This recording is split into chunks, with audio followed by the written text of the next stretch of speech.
नमस्कार, मी डॉक्टर मच्छिंद्र बांगर महाराष्ट्रातील हवामान परिस्थिती संदर्भात ताजा अंदाज देणार आहे. आपण उत्तर भारतामध्ये एक प्रभावी प्रकारचा WD येण्याची शक्यता वर्तवत आहोत. बंगालच्या उपसागरातील कमी दाबाचा प्रभाव थोडा कमी झाला आहे, परंतु पुन्हा एकदा ते आकार घेणार आहे. त्यामुळे दोघांच्या ट्रफ लाईनमधून यदाकदाचित महाराष्ट्रामध्ये जोरदार पाऊस होऊ शकतो असा अंदाज आहे.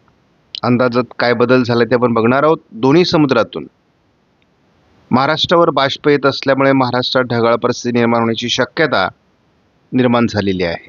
आपण थंडी संदर्भात अंदाज बघितला तर पहाटे 5 वाजता 16 ते 17 अंश सेल्सिअस तापमान महाराष्ट्रामध्ये सरासरी आहे. केवळ गोंदिया जिल्ह्यामध्ये 14 अंश सेल्सिअस तापमान आहे. त्यामुळे एकूणच महाराष्ट्रामध्ये थंडीचं प्रमाण आता कमी होत आहे. आपला अंदाज आहे की थंडी जवळपास 1 जानेवारीपर्यंत कमीच राहील. थंडीत पुन्हा वाढ ही 2 जानेवारीपासून होईल असा आपला अंदाज आहे.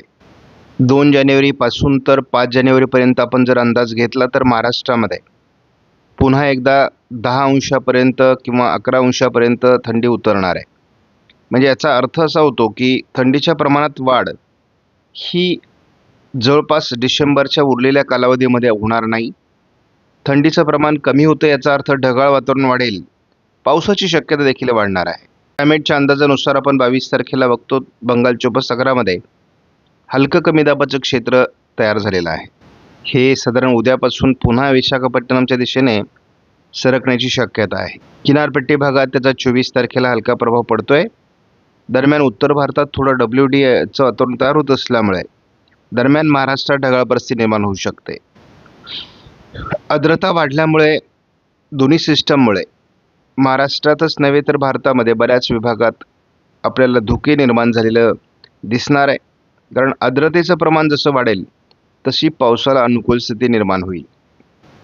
26 तारखेला आपण स्कायमेटनुसार सुद्धा बघतो की महाराष्ट्रात काही विभागात पावसाची शक्यता वाढते आहे. आपण हेच वातावरण जेव्हा 27 तारखेला बघतो तेव्हा महाराष्ट्र, मध्य प्रदेश, गुजरात, राजस्थानच्या काही भागामध्ये खास करून पावसाचं वातावरण तयार होण्याचा अंदाज आहे. या पावसाच्या प्रमाणामध्ये उत्तरेकडील अनेक राज्य, मध्य भारतातील अनेक राज्य आणि महाराष्ट्रात देखील 28 तारखेला स्कायमेटने पावसाचा अंदाज दिला आहे. 29लाही विदर्भात थोडं पावसाचं वातावरण स्कायमेटने राहील असा अंदाज व्यक्त केला आहे. साधारण 30 तारखेला हे वातावरण कमजोर होईल. बंगालच्या उपसागरात जरी यापुढे सिस्टम तयार झाल्या तरी त्या भारतावर फार परिणाम करणार नाहीत. कारण यापुढे पावसाचे वातावरण हे WDमुळे तयार होऊ शकतं. त्याला कमी दाबांचा आधार फार कमी असेल आणि ईशान्य मान्सूनचा कालावधी संपत असल्यामुळे ईशान्य मान्सूनचा हे जोर दक्षिण भारतातील संपणार आहे. आपण 2 तारखेला हे बघतो की उत्तर भारतामध्ये WD येणार आहे, बर्फवृष्टी होणार आहे. त्यामुळे उत्तरेकडील बहुतांश राज्य यामध्ये उत्तर पूर्व भागामध्ये भारताच्या हिमालयीन भागामध्ये बर्फवृष्टी होण्यासाठी उत्तरेकडील भागात म्हणजे उंच पर्वत भागावर ही बर्फवृष्टी होण्यास अनुकूल स्थिती निर्माण होते आहे. दक्षिण भारतातील पावसाची सिस्टम ही अति दक्षिणेला सरकल्यामुळे केवळ श्रीलंका आणि तमिळनाडू, केरळच्या दक्षिणी भागात थोडंफार वातावरण राहील. मात्र दक्षिण भारतावरचा पाऊस आता उघडणार आहे. थोडक्यात नवीन वर्षामध्ये उत्तर भारतात आता प्रभावी WD येऊन बर्फवृष्टी होईल आणि परिणामी उत्तरेकडून येणाऱ्या वाऱ्यांमुळे थंडीचं वातावरण भारतभर म्हणजे पसरणार आहे. थंडीच्या प्रमाणात जानेवारीतही मोठी वाढ दिसेल. ECMWF मॉडेलनुसार आपण बघितलं तर आजपासून महाराष्ट्रामध्ये हलकी ढगाळ परिस्थिती निर्माण होण्याचा अंदाज आहे. उद्या 23 तारखेपासूनच WDचा प्रभाव उत्तर भारतात वाढत असल्यामुळे आणि विशाखापट्टणमच्या दरम्यान कमी दाबाचं क्षेत्रही असल्यामुळे हलक्या स्वरूपामध्ये महाराष्ट्रात ढगाळ परिस्थिती, हलका शिडकावा देखील निर्माण होऊ शकतो. आपण 24 तारखेला याच्या वातावरणात वाढ होताना बघतो आणि बंगालच्या उपसागराच्या किनारपट्टी भागात असलेल्या कमी दाबाची तीव्रताही वाढताना बघतो आहोत. 25 तारखेला मोठ्या प्रमाणात महाराष्ट्रात ढगाळ परिस्थिती राहू शकते.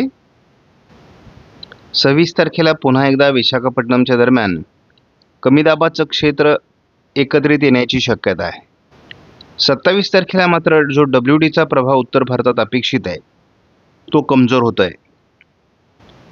28 तारखेला पुन्हा एक कमी दाबाचं क्षेत्र उत्तर भारतात सक्रिय होत असल्यामुळे आणि महाराष्ट्रात पावसास अनुकूल स्थिती निर्माण होत असल्यामुळे पावसाचा अंदाज कायम आहे.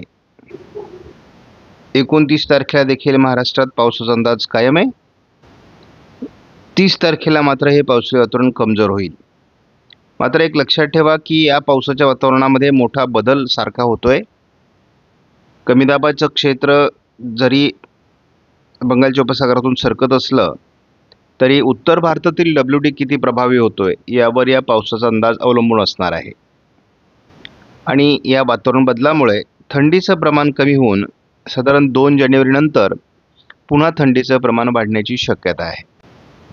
बंगालच्या उपसागरात तयार झालेल्या तीव्र कमी दाबाचा प्रभाव तसा कमी होतोय, तरी देखील काही अंशाने ते विशाखापट्टणमच्या दरम्यान 25-26 तारखेला सरकण्याची शक्यता आहे.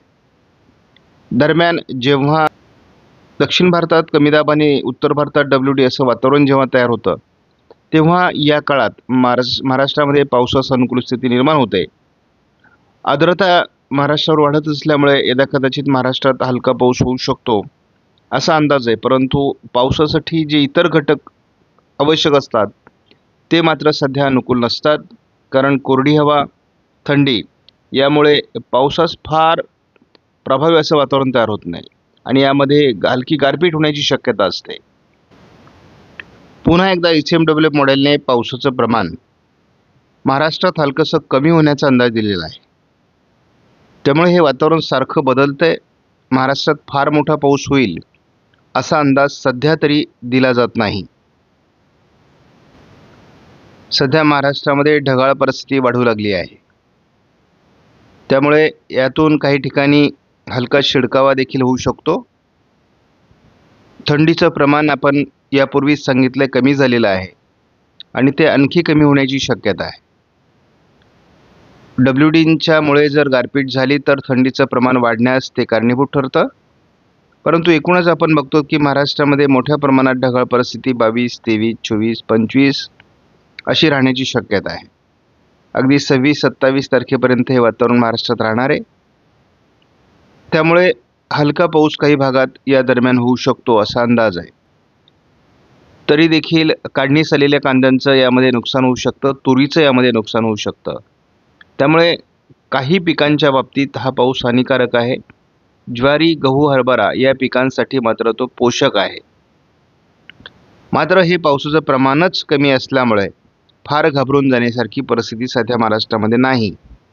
आपण बघतो 27 तारखेला थोडं पावसास अनुकूल स्थिती महाराष्ट्रामध्ये अधिक प्रमाणात असण्याची शक्यता आहे.